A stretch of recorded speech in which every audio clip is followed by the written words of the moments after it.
so many apologies, and I'm hoping that most of you won't lose me as I go through this presentation.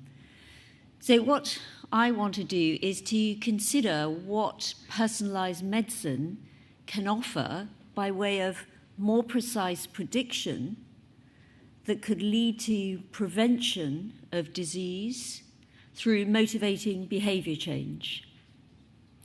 And for those who might lose me on the way, I will tell you the answer now. So the answer to that question is, at the moment, predictive medicine has very little to offer by way of motivating behaviour change. And I would say that is the case for the foreseeable future. But let us see. So the problem from a public health perspective is the very large and growing number of what are called non-communicable diseases. So it's estimated that 63% of deaths now worldwide are due to 4 diseases: cancer, cardiovascular disease, diabetes, and respiratory disease. And that these diseases, the key causes, are 4 sets of behaviour: smoking, excessive consumption of alcohol, excessive consumption of foods, and excessive consumption of sedentary behaviour. And WHO recently estimated that if these risk factors were eliminated, we would prevent 75% of diabetes and cardiovascular disease and 40% of cancer. And particularly important, we would also reduce health inequalities by about 50%.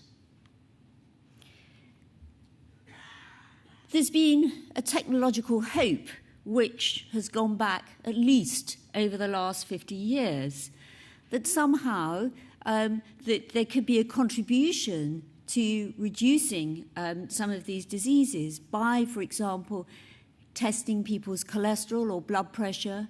Some of you will recall the campaign Know Your Number, that knowing what these risk factors are will motivate people to change their behaviour, as well as introduce medication. Screening programs are also set up based on this idea, and more recently, the ability to purchase online genome-wide screening. So what I want to do is to run through some of the evidence to explore the extent to which there may be some fallacies, some fallacious thinking in this area, by considering, first of all, to what extent does disease prediction actually motivate people to change their behaviour?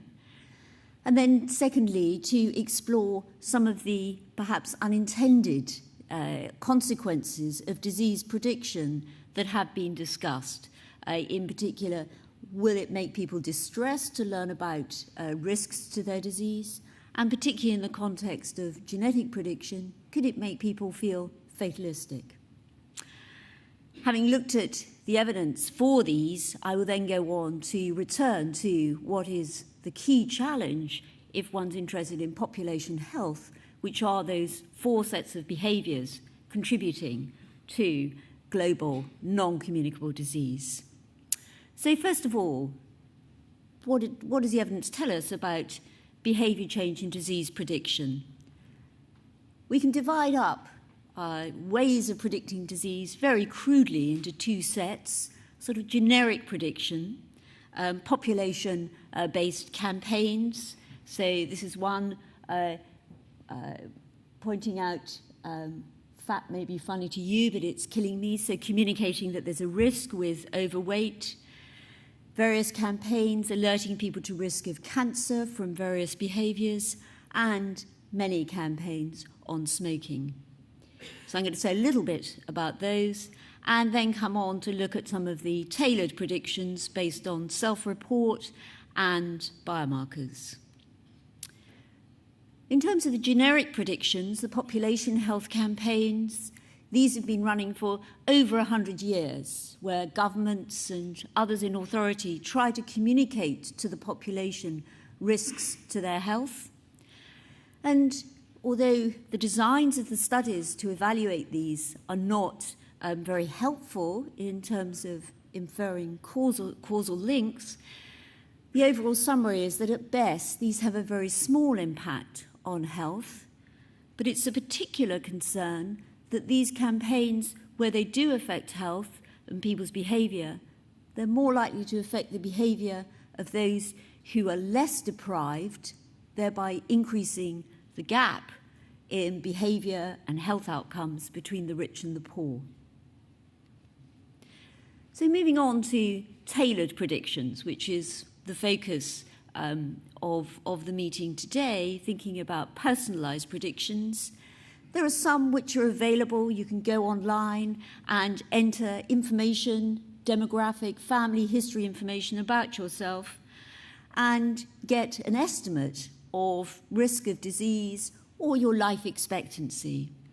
And to date, there's been no evaluation of how people respond to those. So I'll move on from there to look at what evidence we have of people responding to feedback of biomarkers.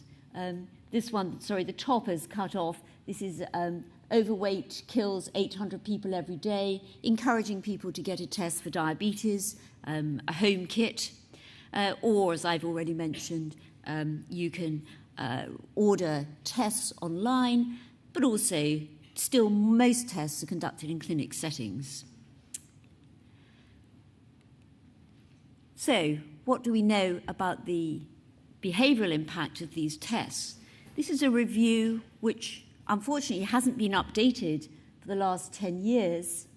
And in this review, the author found just 8 studies, these were 8 randomized controlled trials that had asked the question, what is the impact of testing people for cholesterol, testing people's blood pressure, as well as some genetic tests, feeding back risk, and looking at the impact on motivation. So you can see that in 3 out of the 8 studies, people's motivation, their intention to change their behaviour did shift, but when you actually measure behaviour, in none of them was there any evidence that their behaviour had changed, whether it was to stop smoking, change their diet, become more physically active, or reduce alcohol consumption. I'm now going to talk you through some more slides which come from a Cochrane systematic review that a group of us conducted, which we're in the process of updating. And this is focused on genetic risk, and we found 10 randomized controlled trials in which people have been randomized to undergo various genetic tests for different disease threats, lung cancer, heart disease, diabetes, which focus on a number of behaviours, mainly smoking, but also diet and physical activity, which people could alter in order to reduce any risk identified from the genetic test. So some of you may be familiar with forest plots, which is a way of pulling together evidence across studies. And even if you're not, let me just talk you through this. So in this slide, this is looking at the 6 studies that have looked at the impact of genetic testing for smoking. And the important thing is, of the 6 studies, the results can be pooled, and depending on where the diamond falls, whether it favours the intervention or the control group, if it favours one or the other, it will fall either side of the midline. And you can see here it doesn't, so there is no impact for those who undergo a genetic test versus those who don't. And if we dissect the findings further and look at those for whom a gene was found to be present versus those where the gene was found to be absent, so an increased risk of a disease from smoking, continuing to smoke, versus not having that increased risk, again, you can see there's no effect here. And we get a similar finding in the few studies that have been conducted looking at diet, and similarly for physical activity. In one study, which we didn't include because it wasn't randomized, this is, I think, the first publication of a single cohort study of people who had been recruited to undergo testing through Navigenics Health Compass test kit. And here they could see the test results for 22 conditions. And the interest in the behavior was whether or not they altered their diet to reduce their fat intake or increase levels of exercise. These were two behavioral recommendations which would have the most effect in reducing risk for the most number of those 22 conditions. And here just looking at baseline score for dietary fat and exercise, and 4 months later, you can see that there is no impact on behavior. And I'll come on in a moment to look at anxiety, but just as a prelude to those data, you can see this is a standardized measure of anxiety, and there is no difference for follow-up there. So, in terms of does predicting disease change behavior, at the moment the evidence would suggest no, probably not. In terms of longer-term emotional distress from any kind of prediction, just one slide to summarize this. And this was an update of a systematic review published in 2011, and adding in more experimental randomized control studies. This is a mix of screening, people taking part in screening programs, and some genetic tests. And this is just looking at anxiety. Again, on the forest plot, it's telling us that overall there is no difference in anxiety between those who were screened and those who weren't. And similarly, for depression, there's no difference. So, again, it seems that the testing isn't having an impact, but importantly, it's not having a negative impact. And in terms of the question about whether testing could induce a sense of fatalism, this has been a particular concern for any kind of genetic testing. The concern being that in the public's mind, there is very much a sense that if it's in your genes, you can't modify the risk associated with it. So relatively few studies have looked at this, but again, in a systematic review, looking at the longer-term impact in the 3 studies where there was a measure of perceived control over the risk, you can see that genetic testing does not appear to be leading people to feel helpless. So, it looks like, importantly, that disease prediction is not having adverse effects, but of concern is that it doesn't seem to be having any beneficial effects in terms of motivating behaviour change. Which leaves us with a challenge from the perspective not of personalised medicine, but of population health. And the challenge is people's behaviour, as I mentioned, the 4 sets of behaviour which are the major contributors to the major disease burden worldwide.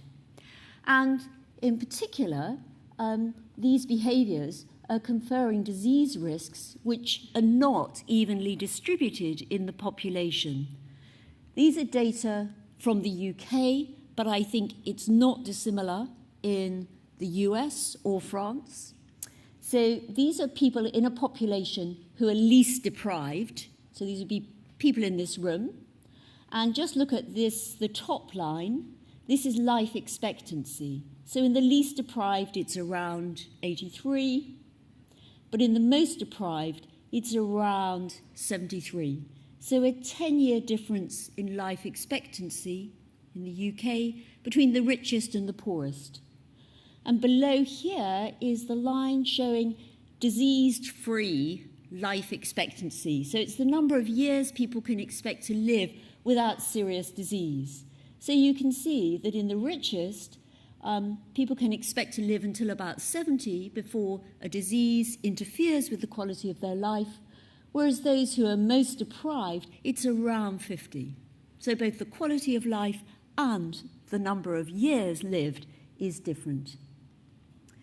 In terms of the contribution that behaviour makes to that difference, this is something much discussed but increasingly recognised as important. These are data which bring together evidence from two cohort studies. One in England, Whitehall, which is a study of civil servants, a study been going on for a long time, and the other, a French study, Gazelle, which is a cohort of people in employment. And the key here is that the bold lines are those in high socioeconomic status, so the richer, the least deprived, and low socioeconomic status, the most deprived. So we can see for smoking, the rates of smoking over a 15-year period, while they've come down, still for those who are most deprived, they're higher. In France, the gap's not so big. Unhealthy diet, again, in both cohorts, a difference. Drinking, this is always different, and maybe we can discuss this. And again, physical activity, the expected difference. So from this analysis, they estimated about 70% of the difference in the UK between life expectancy is due to these behaviours. But in France, it's thought that it's lower. It's about 20%. Nonetheless, these behaviours are very important in understanding the difference in the social patterning of behaviour. So just a couple of slides on which to end. In order to meet the challenge of the contribution of behaviour to non-communicable disease and the patterning of these, we need to have a better understanding of behaviour and ensure our interventions match the understanding we have of behaviour. So in a recent overview in Science published last year, we drew attention to the fact that most of our behaviour, particularly health-related behaviours, are shaped by non-conscious processes. So we are not aware of the influences on our behaviour. So it's cued by our environments. So this is why, for changing behaviour, the focus now is on changing internal and external environments. And this explains in part why giving people information about their risks, you may lead them to intend to change their behaviour, but they're surrounded by environments that make this very difficult. In terms of understanding behaviour and health inequalities, in an editorial published in the BMJ 2 weeks ago, together with a colleague in Canada, we present some of the recent evidence that being brought up in poverty in very early years undermines the development of brain structures that are vital for being able to resist impulses to behave in particular ways in environments. So this makes it even more important, if one wants to change behaviour to reduce inequality, that the focus should be on changing environments. So, in summary, two broad approaches to changing behaviour. One is to train people to resist environments that encourage unhealthy behaviour. And there are some novel interventions being trialled at the moment to look at this. And another approach is to change environments which make it more likely that they cue healthier behaviours. Of course, we will want both, but without both of those, or at least changing environments, I hope it's easier to see how predicting people's disease and giving them that information has very little chance of translating into behaviour change. So, to summarise, disease prediction on the basis of what evidence we have now and our understanding of what influences behaviour is very unlikely to reduce non-communicable disease, say cancer, diabetes, cardiovascular disease, and respiratory disease, which arise from health-related behaviours. And it's also likely to do nothing for reducing inequalities. So, as I hope I've made clear, we need interventions which are based on valid models of human behaviour. So we need to be very cautious, like Odysseus, and resist the siren call that we will be able to change this particular component of humans, change their behaviour to prevent disease. And this was a theme that a couple of us, including the geneticist James Evans, spoke of in a paper published 2 years ago now, that unrealistic expectations about the translation of genetic discoveries could undermine other promising approaches to preventing disease and improving health. So this is not to say that the focus of what we're talking about today does not have many important applications. It's just that this is one particular application that there is little promise for. Thank you very much.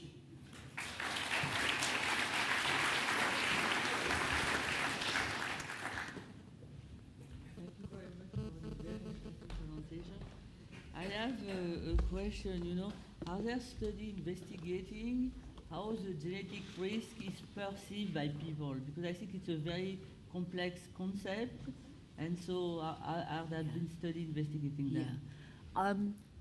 Yes, so many studies have looked at how people perceive genetic risk, how people understand genetic risk, and I have not talked about this.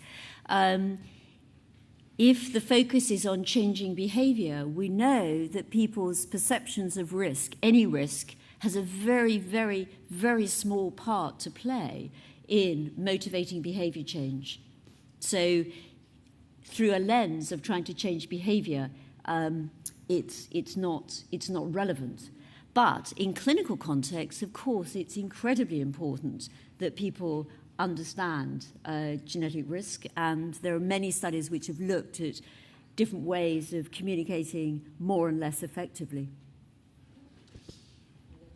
Matthew Albert from Paris. I'm not sure if I'm supposed to say thank you. That was incredibly sobering.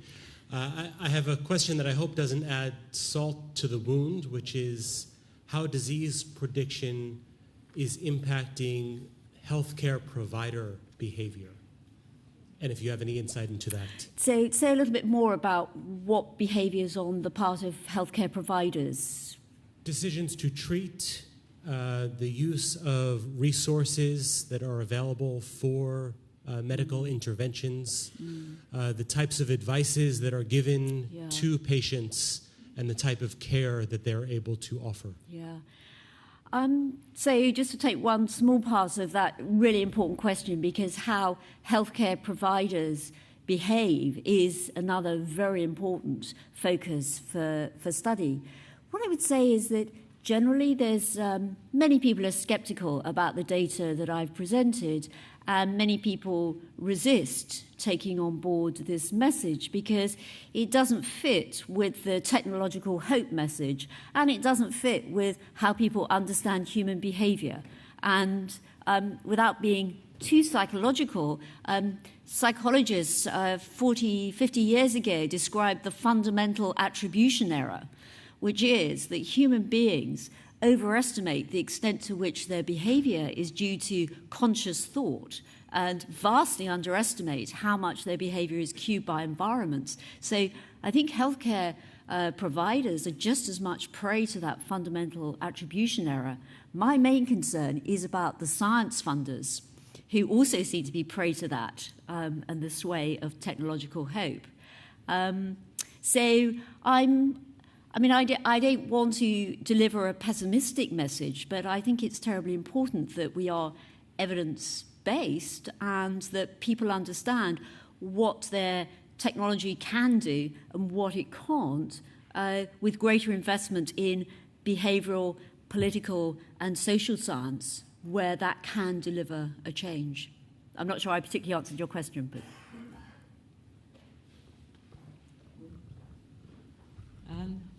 Anne Cambon-Thompson from Toulouse. My comment and question are, isn't it related to this I'm here. Oh, thank you. It helps. Isn't it the fact that there is a push not only to technological driven behavior, but among researchers to the necessity to declare that we are going to have impact.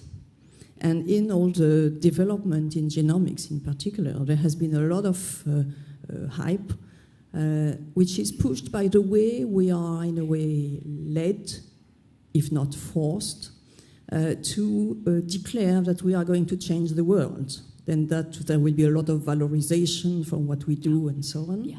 And both on the efficiency aspect, on the message to the population, and on the moral aspect of how we go with our research, I think there is something which is overestimating what can be done with a risk. Yeah.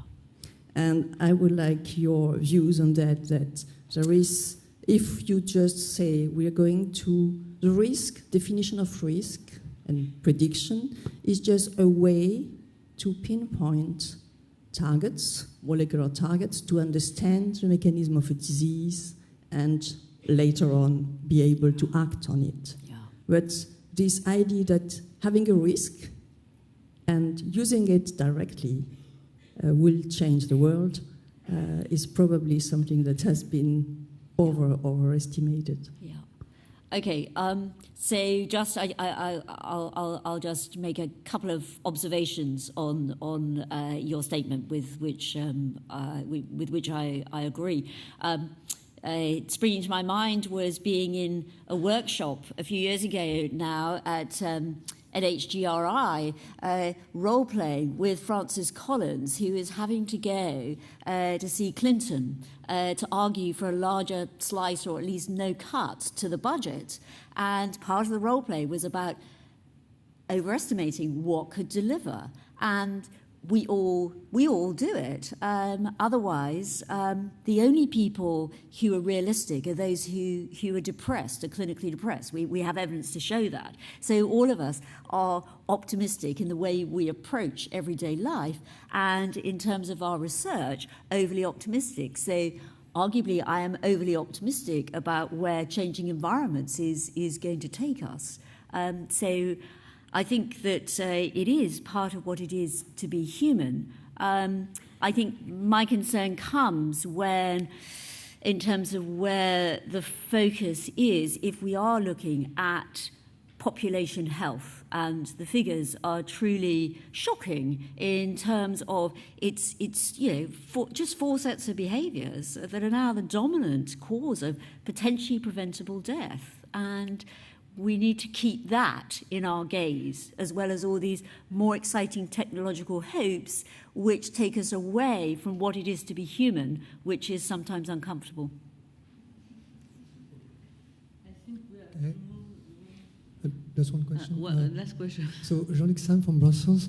I didn't pay sufficient attention to the duration of your studies, although I think that changing a behavior takes time. We all know people who quit cigarette after many years. So do you have long-term studies, and do you see a difference? So it's a good question about what the long-term impact will be of providing this information. So no, generally the studies, certainly for the smoking studies, generally in all areas for studying quitting smoking, the long-term follow-ups are 6 months in order to get into the systematic literature reviews. And we know that if you have sustained a quit attempt for 6 months, this is a pretty good predictor of longer-term sustained behaviour. For the BLOS study, which was just a 3-month follow-up, they said they were going to study the data, present the data for 12-month follow-up, but it's very unusual if you don't get an effect in the first month, 2 or 3 months, that suddenly people will change their behavior. So I think we can have pretty good confidence that if there's no change between 3 and 6 months, that from what we understand about human behavior, it would be unlikely you would see a change. It's more typical that people change their behavior if you look within the first month and then it's disappeared by 6 months, but not the other way around. Thank you very much. Donc, la prochaine oratrice, c'est Simone Batman, qui est directrice de recherche au CNRS, au CERMES, c'est-à-dire le Centre de recherche, médecine, sciences, santé mentale et société, et qui va présenter médecine personnalisée, un concept flou des pratiques diversifiées.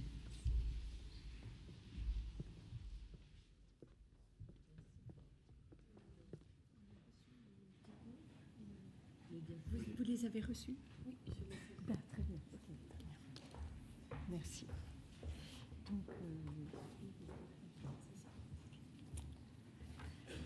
merci beaucoup pour cette invitation. Je suis très heureuse d'être ici parmi vous. J'ai hésité un petit peu sur la manière d'aborder mon sujet aujourd'hui. Et en fait, c'est en essayant de faire mes diapositives en anglais que j'ai réalisé qu'en anglais, on pouvait poser la question que je voulais poser de manière plus percutante peut-être qu'en français. Parce que si on dit, d'une part, qu'est-ce que c'est la médecine personnalisée, puis de quoi s'agit-il, on voit, c'est pas aussi fort que quand on dit « What is personalized medicine and what is it all about ?» Il y a une distinction. Donc, ce que je souhaiterais faire aujourd'hui, c'est d'abord montrer qu'il y a, en fait, malgré le fait qu'on puisse se rencontrer autour de formules comme « the right treatment for the right patient », qu'il y a une difficulté à trouver une conception consensuelle de ce que c'est la médecine personnalisée, mais qu'en tout cas, on pourrait néanmoins essayer de cerner cette nouvelle notion en essayant de voir quelles sortes de pratiques en fait se mettent en place autour, de quoi parle-t-on, quel type d'activité elle représente. Alors on peut dire que la médecine personnalisée existe ne serait-ce que parce qu'on écrit beaucoup de rapports sur la question. Ici vous n'avez qu'un échantillon. Le premier alors c'est comme ça pour le pointeur, pardon, excusez-moi. Ah voilà. Donc, le premier, c'est un rapport du National Research Council des Académies nationales de médecine, mais qui en fait s'appelle Precision Medicine. Ivo Gut nous en a déjà parlé, de certains qui préfèrent le mot précision. Ensuite, il y a un rapport sorti en 2012 par le ESF, European Science Foundation, médecine personnalisée pour le citoyen européen, et finalement le tout récent rapport de la FDA qui vient tout juste de sortir maintenant en 2013. Donc on parle de médecine personnalisée, on fait des rapports et on s'en préoccupe, et même l'ITMO Santé publique a décidé de faire un colloque sur le sujet. Néanmoins, je vous donne 2 exemples des extraits de définition. Bien qu'on puisse effectivement se retrouver autour de l'idée d'une espèce de médecine faite sur mesure pour le patient, et c'est intéressant qu'on utilise une métaphore liée à l'habillement, et l'idée étant de s'adapter aux caractéristiques individuelles. Le rapport de l'ESF néanmoins dit qu'on a un certain... Il dit, bon ben voilà, on a customization of healthcare, on s'accommode aux différences individuelles à tous les stades, mais il dit néanmoins, il y a une compréhension différente du terme, et d'ailleurs souvent des noms différents. Il y a médecine génomique, médecine stratifiée, médecine précision, et donc il y a une certaine discussion exactement sur comment on devrait appeler ce phénomène. Ici, ce qui est intéressant, c'est que dans le rapport de la FDA, on a inclus non seulement les caractéristiques, mais les besoins et les préférences du patient. Or, je ne pense pas qu'il s'agit d'introduire les préférences subjectives.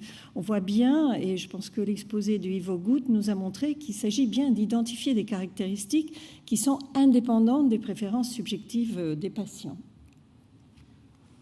Alors, le premier rapport que je vous ai montré, qui parle de médecine de précision, dit effectivement que la médecine précision, pour eux, est quelque chose qui est semblable à la définition qu'a donnée justement le conseil du président américain sur les sciences et technologies. C'est semblable à la médecine personnalisée, mais ils introduisent cette idée qu'en fait, on identifie des catégories de patients. Ce n'est pas l'individu qui est important, mais ce sont des catégories.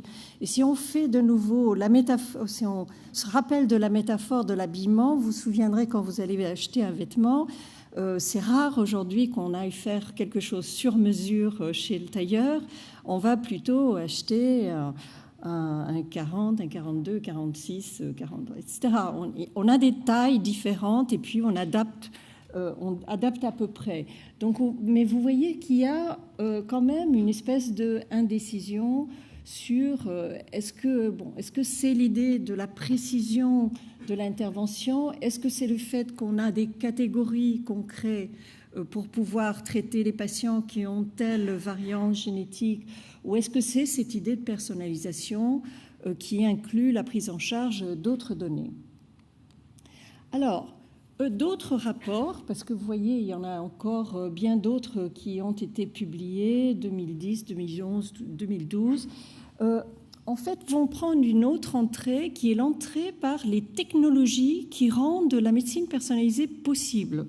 Et parmi ces technologies, on peut parler de la participation de ce qu'on appelle par ailleurs les technologies convergentes, c'est-à-dire qu'on a vraiment au cœur de la médecine personnalisée la bioinformatique, qui est une technologie convergente. Donc, on a, on a la génomique, et alors, ici, c'est essentiellement le whole genome sequencing qui est mis en avant. Ici, c'est l'idée de l'impact de la génomique sur la santé publique. Ici, ce sont toutes les biotechnologies qui sont prises en compte, et la médecine personnalisée n'est qu'un aspect de la technologie. Ici, c'est l'idée des biobanques, c'est-à-dire l'idée qu'on va conserver aussi les échantillons sur lesquels qu'on va étudier. Et enfin, par exemple, le Nuffield Council s'est intéressé finalement au fait que beaucoup de tout cela se passe par Internet, et entre autres le phénomène du direct-to-consumer testing, et qui est un autre usage que celui qu'on a discuté d'essayer de connaître des variantes génétiques pour établir des thérapies ciblées.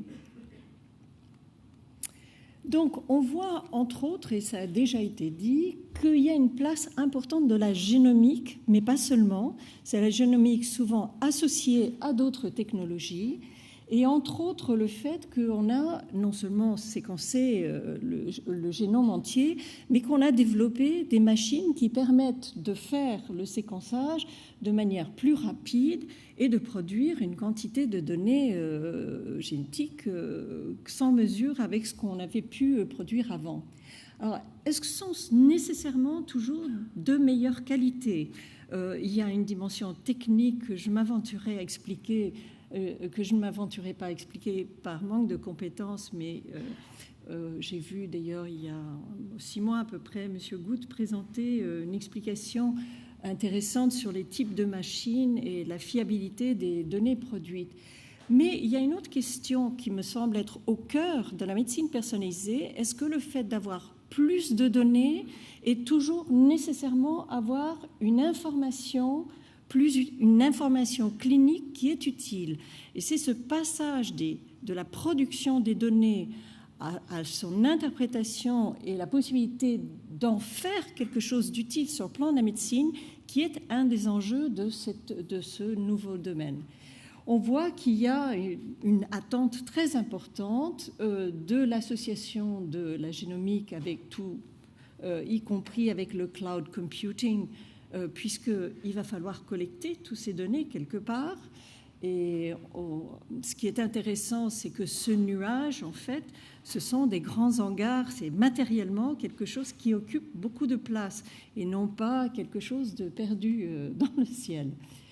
Alors, ça a déjà été dit, mais je pense que c'est important de voir qu'il y a une attente très forte, d'une part, que ces technologies et les données qu'elles vont produire vont pouvoir nous aider à prendre des décisions médicales plus pertinentes à plusieurs étapes de la prise en charge d'un patient et vont permettre d'avoir, on espère, une meilleure issue de la prévention et du traitement, quoique avec l'exposé de Madame Marteau, on peut baisser, quoique à mon avis, il y a une différence entre les thérapies ciblées et d'autres prédictions concernant des choses qui impliquent beaucoup plus un changement de mode de vie plutôt que l'importance de l'effet de la variante génétique sur un traitement.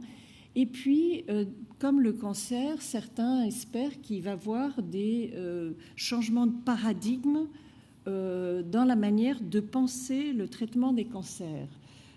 Par manque de temps, je ne rentrerai pas dedans, mais disons que comme historiquement la médecine personnalisée s'est mise en place et est en train d'être testée aujourd'hui, surtout dans le cancer, une des questions qui se pose, c'est est-ce que ce sera un paradigme pertinent pour d'autres spécialités, pour d'autres types de maladies?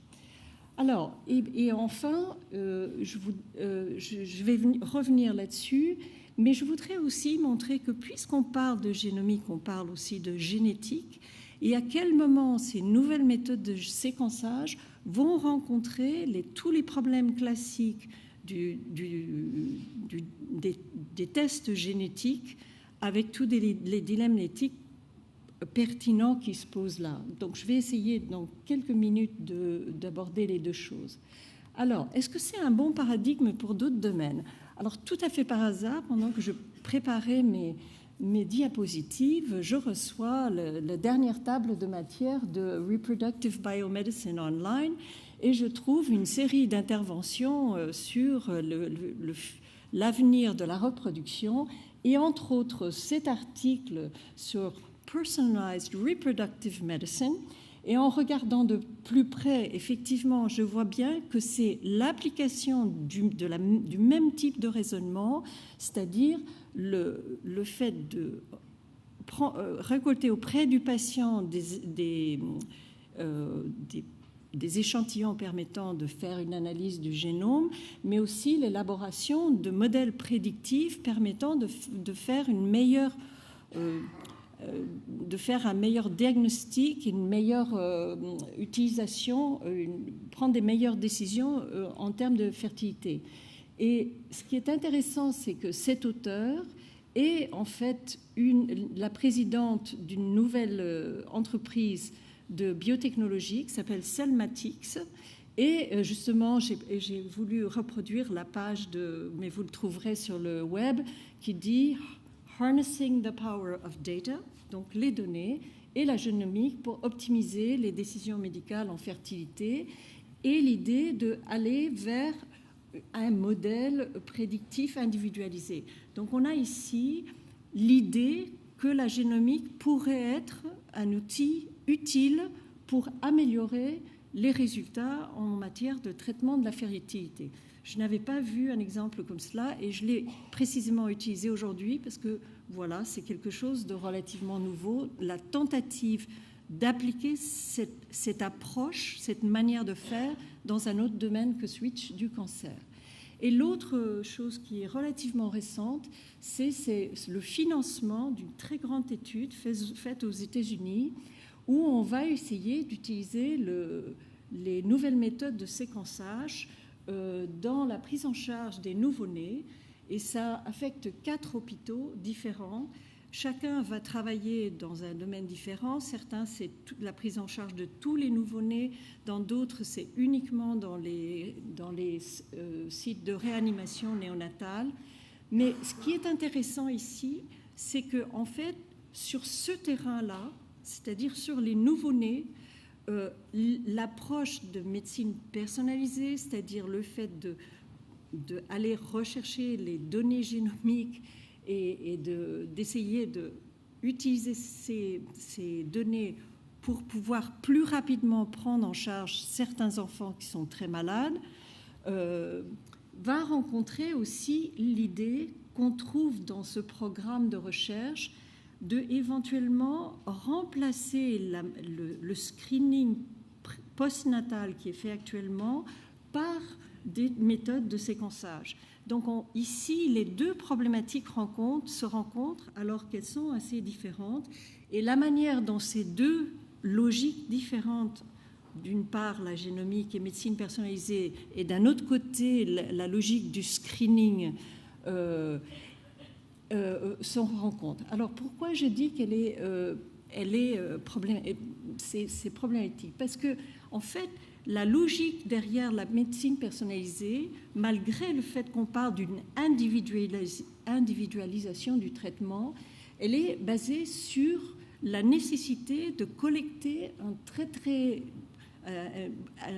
grande quantité de données auprès de populations très larges.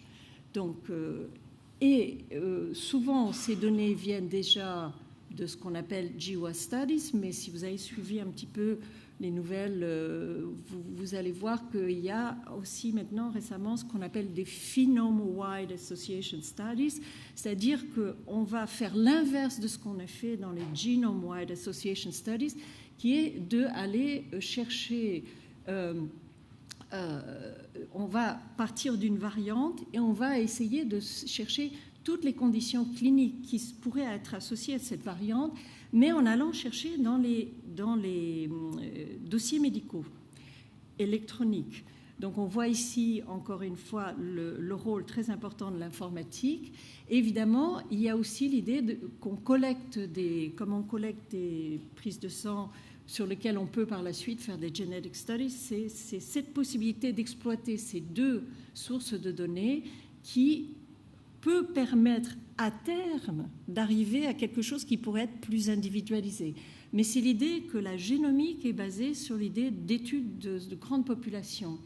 Or, le screening, quelque part, une partie de sa logique est aussi familiale, et donc elle est basée sur une logique, un modèle qui est un peu différente. Voilà. Mais si on reste sur ce paradoxe, donc tout le problème par la suite sera quelle est la pertinence des données qu'on va obtenir dans ce cadre-là comme un outil clinique. Et ça c'est relativement controversé, mais aussi c'est le problème de la sécurité. Quand on voit que les données électroniques peuvent être exploitées et tous les problèmes de garder les données quelque part, comment peut-on empêcher que des questions très personnelles nous concernant ne soient pas accessibles aux assurances, etc. Ça remet en question beaucoup des anciens enjeux qui ont été déjà discutés à l'époque où on mettait en place les tests génétiques. Je ne reparlerai pas du Global Alliance, mais c'est ce souci, je pense, pour la sécurité des données d'ordre privé qui est à l'origine aussi de la création du Global Alliance, puisque c'est un enjeu fondamental.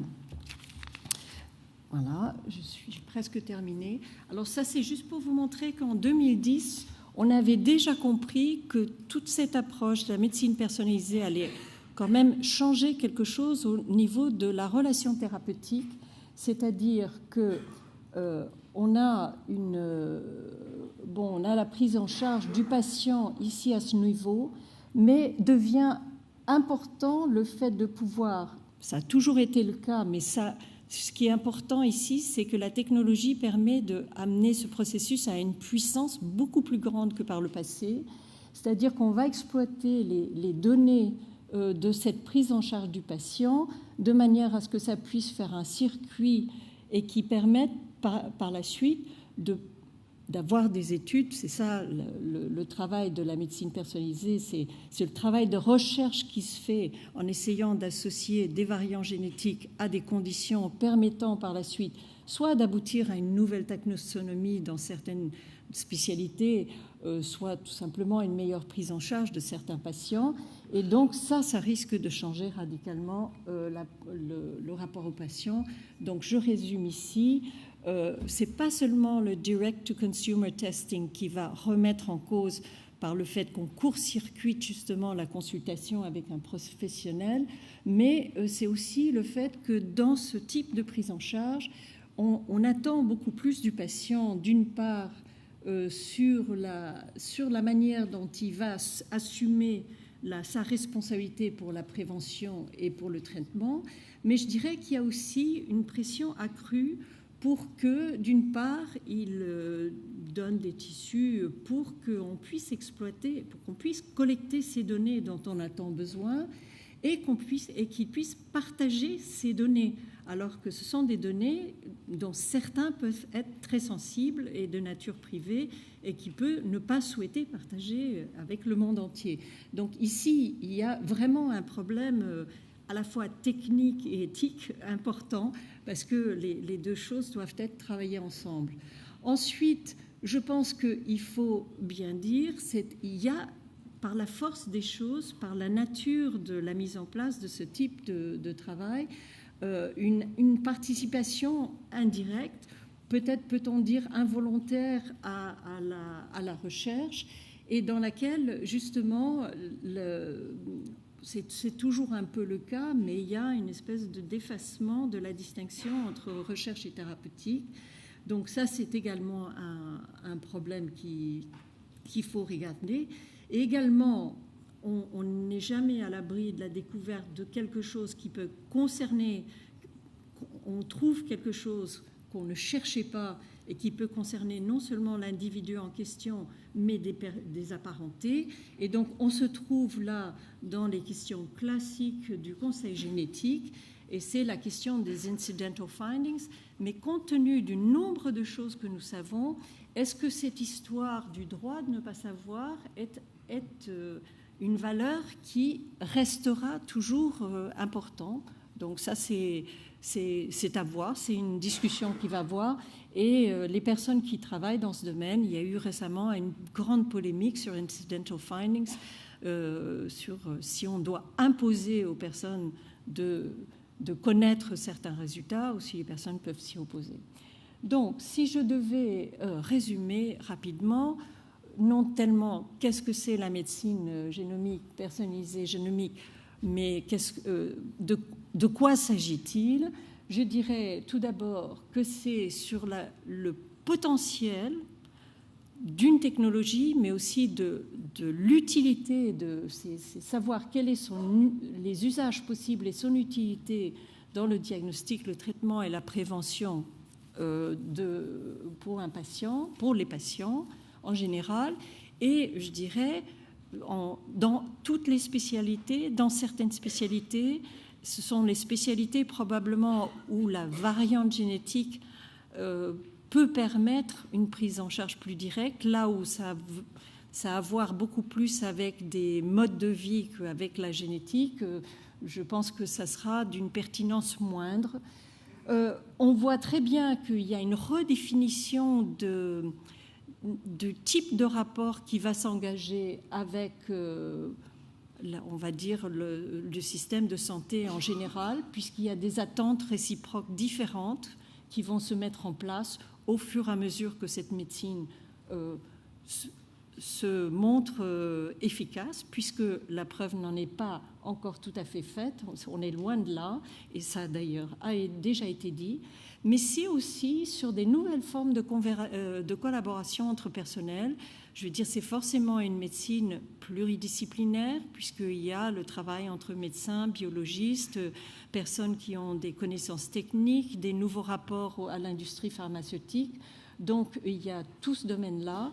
Et je dirais, il y a un problème avec le terme médecine génomique personnalisée, parce que c'est probablement en ce moment beaucoup plus quelque chose qui est de l'ordre de la recherche plutôt que de la médecine. Mais on peut dire que la médecine personnalisée est une aspiration plutôt qu'une réalité. Je vous remercie.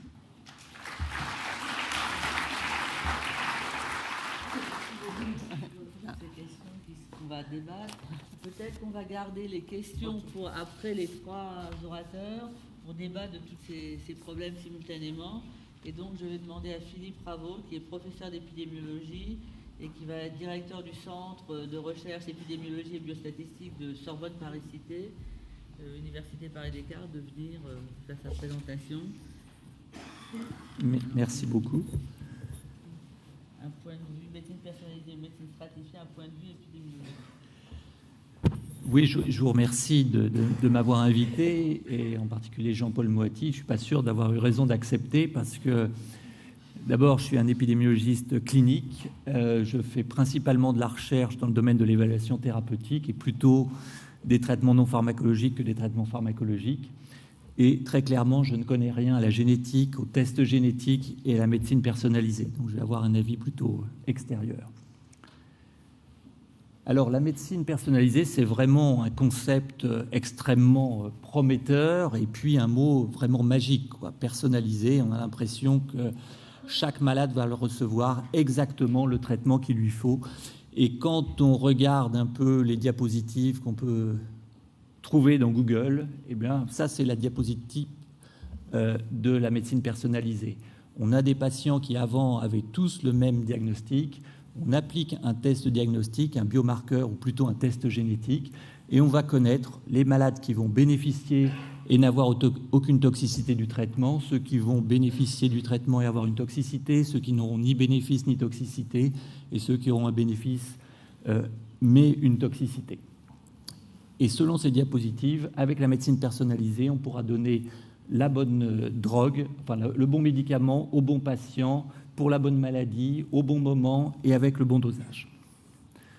Et grâce à cette médecine personnalisée, on passe de la médecine du présent, qui est la fameuse one size fits all approche, où tout le monde reçoit le même traitement pour un même diagnostic, à une médecine personnalisée où, après des tests génétiques, on va connaître les malades qui vont répondre au traitement A et à qui on donnera le traitement A, ceux qui vont répondre à B et ceux qui vont répondre à C.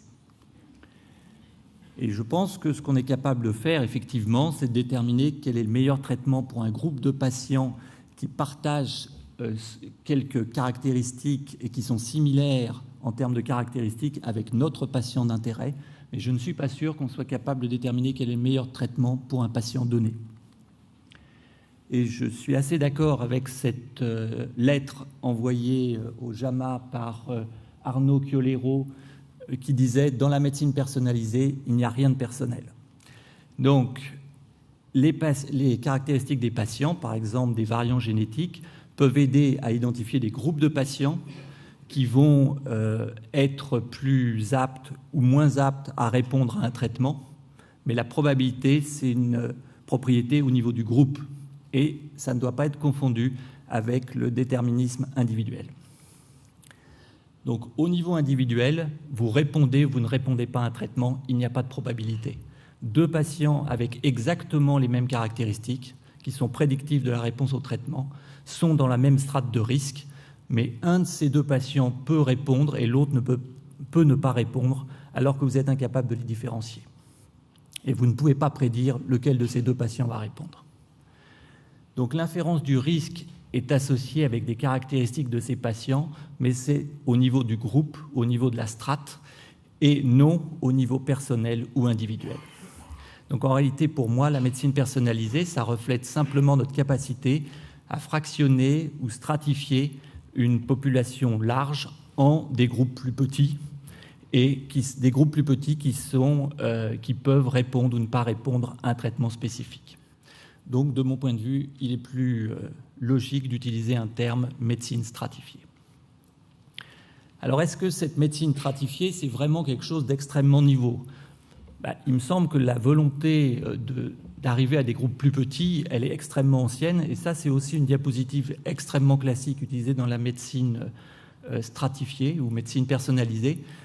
Il y a un siècle, on parlait de maladies du sang, puis après on a différencié leucémie et lymphome, et puis après, il y a 60 ans environ, on a différencié les leucémies chroniques et aiguës, les pré-leucémies, et puis actuellement, on a 38 sortes de leucémies différentes et 51 sortes de lymphomes, et demain, on en aura bien plus encore. Et donc, on fait des strates de plus en plus petites et des groupes de patients de plus en plus petits grâce à tous les moyens diagnostiques dont on dispose. Alors en réalité, pour être capable de faire réellement de la médecine personnalisée, il faudrait qu'on ait des tests génétiques qui nous permettent d'avoir une capacité de prédiction parfaite et des tests de génétique parfaits. Par exemple, un test qui nous permettrait de différencier les malades qui vont répondre à A et les malades qui vont répondre à B. C'est pas très visible. Bon. Et j'ai repris un vieux papier d'American Journal of Epidemiology qui s'intéresse à savoir si on est capable de différencier des populations en fonction des odds ratios pour des marqueurs diagnostiques, pronostiques ou des marqueurs de dépistage. Et ce qu'on voit assez clairement sur ces courbes, c'est que si on a des odds ratios même égaux à 25, 70 ou 350, il est quand même extrêmement difficile de différencier des populations. Et en fait, un marqueur pour lequel il y a un odds ratio de 3 est un très mauvais classifieur et permet assez peu de choses au niveau individuel. Et j'ai repris cette vieille diapositive de John Ioannidis publiée dans Nature Genetics. Fréquemment, quand même, lorsqu'on s'intéresse à des tests génétiques, eh bien, on est à des odds ratios qui sont entre 0,5 et 2, plutôt que des odds ratios à 10, 20, 30 ou 50. Donc, probablement, de mon point de vue, la plupart des tests génétiques, en tout cas si on utilise un seul test génétique, ne sont pas parfaits. Un exemple encore, un papier qui est sorti sur le diabète dans le New England Journal of Medicine à partir des données de la Framingham Offspring Study, où on regarde l'incidence cumulative du diabète de type 2 en fonction du génotype des malades. Et il y a beaucoup de variants qui ont été associés avec le diabète. Et on voit bien sûr qu'il y a une augmentation de l'incidence cumulée en fonction du score de génotype. Mais si on regarde la distribution des participants en fonction de leur score de génotype, on a quand même beaucoup de mal de différencier ceux qui vont devenir diabétiques de ceux qui ne vont pas devenir diabétiques. Les courbes sont quand même extrêmement proches. Donc on classifie peut-être mieux 1 ou 2 ou 3% des malades. Alors, une chose aussi que j'ai un peu de mal à comprendre, c'est pourquoi les gens veulent utiliser uniquement les tests génétiques et ne pas regarder si ces tests génétiques apportent quelque chose de supplémentaire par rapport à ce qui existait auparavant. Et ça, c'est un exemple de ça, c'est les polymorphismes génétiques pour le diagnostic de fibrillation auriculaire. Et en réalité, le modèle classique utilisant les critères classiques de risque de fibrillation auriculaire eh bien, donne une C statistique à 0,75. Et puis, quand on regarde ce modèle classique et qu'on rajoute les polymorphismes génétiques, eh bien, on va passer à 0,755, c'est-à-dire un gain très, très modeste. Et finalement, une classification peut-être un peu améliorée pour quelques patients. Et puis, bon, comme je suis aussi intéressé à l'évaluation thérapeutique, je me dis qu'il y a d'autres paramètres très, très importants qui interviennent dans l'effet des traitements. Un de ces paramètres très classiques, c'est l'adhérence au traitement. Même pour des traitements extrêmement utiles, par exemple les antirétroviraux, eh bien, on voit que l'adhérence à ces traitements, si on considère que pour que ces traitements soient efficaces, il faut que les gens prennent 90 à 100% des doses, cette adhérence n'est que de 22 à 80% à la fois dans les essais cliniques et dans le contexte de pratique de soins. Donc, et cette mauvaise adhérence, elle est extrêmement commune pour la plupart des maladies chroniques, avec des taux qui sont souvent très très proches. Et j'ai du mal à imaginer que cette mauvaise adhérence soit expliquée par des facteurs génétiques. Alors, de temps en temps, il y a des tests génétiques qui sont utilisés pour prendre des décisions en pratique courante. Et il a été proposé, par exemple, d'utiliser le génotype CYP2C19 pour décider si on devait donner ou pas du clopidogrel aux patients dans un certain nombre de situations. Avec comme idée que on pouvait différencier avec ce marqueur les patients qui étaient des métaboliseurs lents et pour lesquels il fallait probablement mieux donner un autre type de traitement. Et donc, ce marqueur, il est disponible au lit du malade. On peut l'obtenir très rapidement. Il y a des machines qui existent. Et il a fait l'objet d'une alerte de la FDA, qui est le plus haut niveau d'alerte, ce qu'on appelle une black box, indiquant qu'il fallait utiliser ce marqueur pour tester les patients à qui on voulait donner du clopidogrel. Alors, le coût n'est pas négligeable, puisque selon la FDA, ce coût, en tout cas aux États-Unis, varie entre 60 et 500 $ par malade. Et on estime que dans le monde, il y a 40 millions de malades traités par ce traitement. La difficulté, c'est qu'on a depuis une méta-analyse qui montre qu'avec un nombre de patients relativement important, que bien sûr, il y a une association entre ce génotype et la réponse au clopidogrel si on utilise des critères de jugement intermédiaires, par exemple les taux des métabolites du clopidogrel ou bien la réactivité des plaquettes. Par contre, si on regarde l'association entre ce génotype et les critères de jugement cardiovasculaire importants ou les saignements, il n'y a plus aucune association. Et en réalité, on retrouve exactement dans cette méta-analyse tous les problèmes habituels qu'on observe dans le domaine de l'évaluation diagnostique et de l'évaluation thérapeutique, c'est-à-dire l'utilisation très large de critères de jugement intermédiaires, le selective outcome reporting, les faits liés à des études de petite taille. En particulier dans cette méta-analyse, on montre qu'il y a un effet lorsqu'on prend les études de petite taille, mais dès qu'on prend des études de grande taille, il n'y a plus aucun effet. Et puis une très forte évidence d'un biais de publication.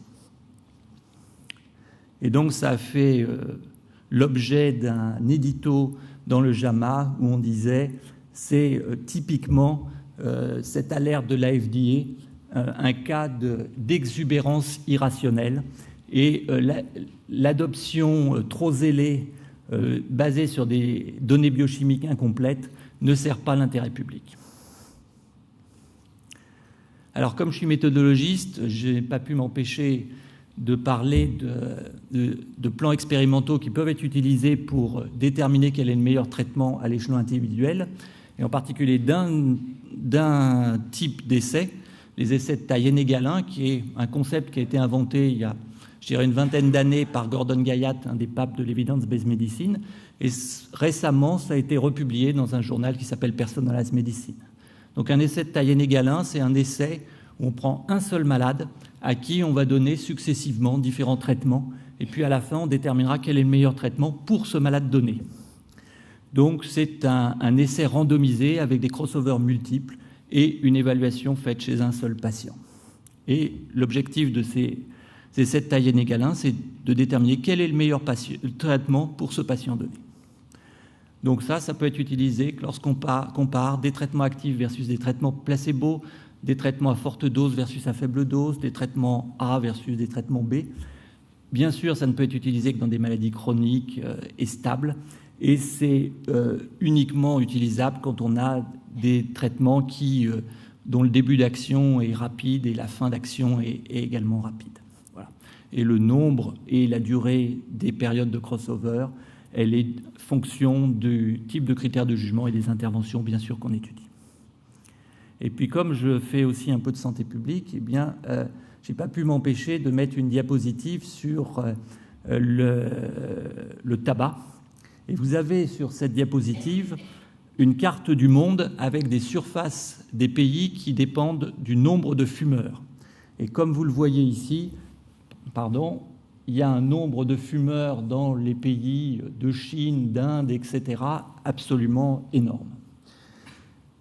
Et je ne peux pas ne pas me poser des questions sur la généralisabilité des essais qui ont pour objet d'arrêter le tabac.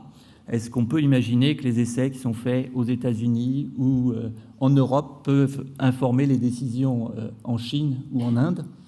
Et là, sur cette nouvelle diapositive, ce que vous voyez, c'est la taille des pays en fonction du nombre d'essais qui sont en cours ou qui ont déjà été réalisés pour des interventions visant à arrêter le tabac. Et vous voyez que sur cette carte, il y a certaines parties du monde qui disparaissent complètement, l'Inde, la Chine, etc. Et je me suis demandé si, d'un point de vue de santé publique, ça ne serait pas déjà une étape extrêmement importante d'avoir au moins un essai par pays ou continent dans des domaines comme ça où on a du mal quand même à imaginer que les interventions faites pour diminuer la consommation de tabac dans certains pays européens vont être facilement réplicables dans d'autres pays, par exemple le Moyen-Orient où on utilise le narguilé ou ailleurs. Donc, pour conclure, je pense que le terme « personalized medicine » est excellent d'un point de vue marketing, mais potentiellement trompeur, que le terme « stratifié » est plus exact et que la personalized medicine entraîne des attentes qui me semblent irréalistes sur nos capacités à prédire. Et pour terminer, je pense que même si les tests génétiques sont extrêmement prometteurs, eh bien, ils doivent, comme n'importe quel autre marqueur diagnostic, pronostic ou de dépistage, être évalués de manière extrêmement attentive pour démontrer leur utilité en pratique clinique. Je vous remercie.